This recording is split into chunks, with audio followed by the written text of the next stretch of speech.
Speaking section. The speaking section tests your ability to communicate in English in an academic setting. During the test, you will be presented with 4 speaking questions. The questions ask for a response to a single question, a talk, or a lecture. The prompts and questions are presented on time. You may take notes as you listen, but notes are not graded. You may use your notes to answer the questions. Some of the questions ask for a response to a reading passage and a talk or a lecture. The reading passages and the questions are written, but the directions will be spoken. Your speaking will be evaluated on both the fluency of the language and the accuracy of the content. You will have 15 to 20 seconds to prepare and 45 to 60 seconds to respond to each question. Typically, a good response will require all of the response time and the answer will be complete by the end of the response time. You will have about 17 minutes to complete the speaking section. A clock on the screen will show you how much time you have to prepare each of your answers and how much time you have to record each response. You will now be asked a question about a familiar topic. After you hear the question, you will have 15 seconds to plan your response and 45 seconds to speak. Do you agree or disagree that children can experience depression?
You will now read a short passage and then listen to a conversation on the same topic. You will then be asked a question about the passages. After you hear the question, you will have 30 seconds to prepare your response and 60 seconds to speak. You have 45 seconds to read the passage below.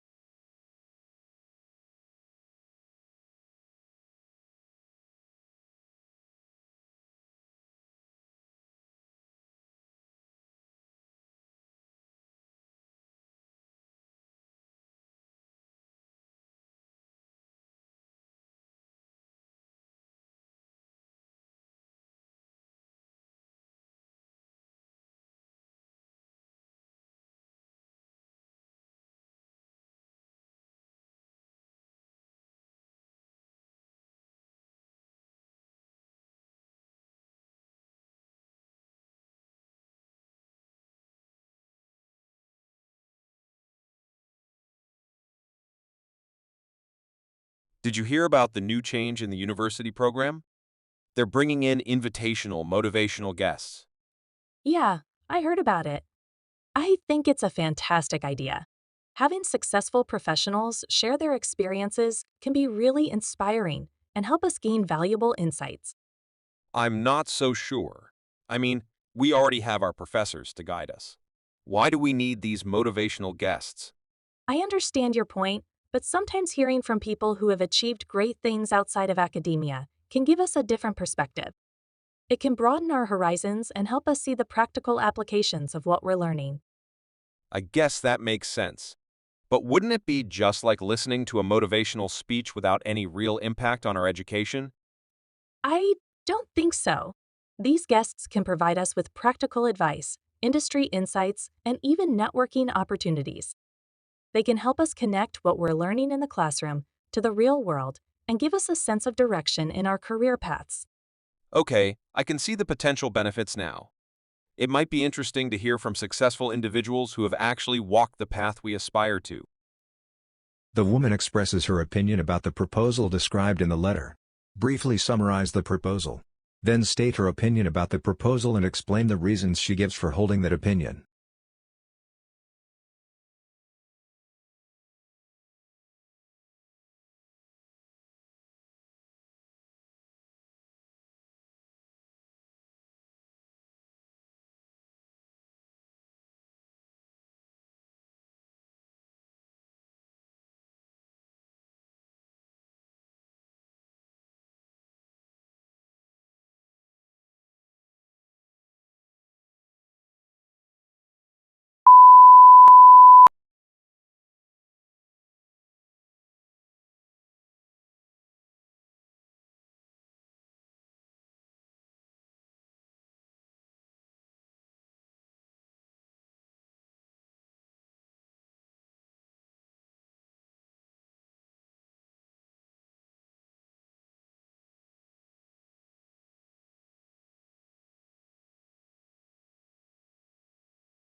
You will now read a short passage and then listen to a lecture on the same topic.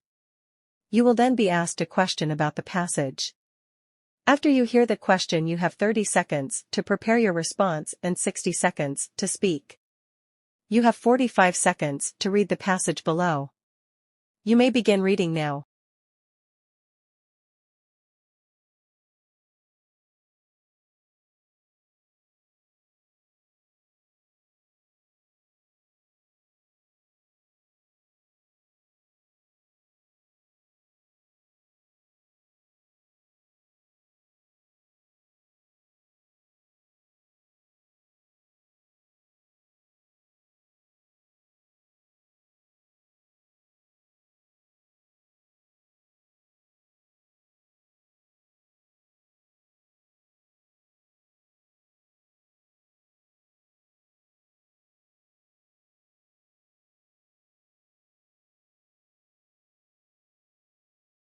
Now, listen to part of a lecture in a marketing class.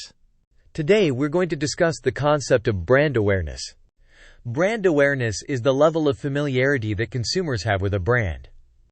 Let me provide an example to illustrate this concept. Take the brand Coca-Cola, for instance. Coca-Cola has achieved an exceptionally high level of brand awareness worldwide. When you hear the term Coca-Cola, you likely think of the iconic red and white logo, the refreshing taste, and the emotional connections associated with the brand. This level of recognition and familiarity is a result of successful marketing campaigns, consistent brand messaging, and widespread distribution. Coca-Cola has effectively built brand awareness, which contributes to its market dominance and customer loyalty. Explain how the example from the professor's lecture illustrates the concept of brand awareness.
You will now listen to part of a lecture. You will then be asked a question about it. After you hear the question, you will have 20 seconds to prepare your response and 60 seconds to speak. Listen to part of a lecture in a biology class. Today, we're going to discuss the fascinating process of photosynthesis. Photosynthesis is the biochemical process through which plants, algae, and some bacteria convert light energy into chemical energy to fuel their growth and survival. I want to highlight two key strategies that plants employ during photosynthesis, and I'll provide examples to illustrate these strategies. Firstly, plants use specialized structures called chloroplasts to capture sunlight and convert it into chemical energy. Chloroplasts contain a pigment called chlorophyll, which absorbs light energy. This energy is then used to power the synthesis of glucose, a sugar molecule that serves as a primary source of energy for the plant.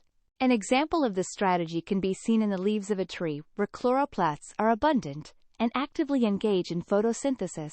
Secondly, plants utilize a complex network of veins and transport systems to efficiently distribute the synthesized glucose throughout the plant. This allows the plant to deliver energy to different parts, such as stems, roots, and fruits, where it is needed for growth, repair, and various metabolic processes. A prime example of this transport strategy can be observed in the movement of sugars from the leaves to the developing fruits in a fruit-bearing plant. Using points and examples from the lecture, explain 2 ways that plants employ during photosynthesis.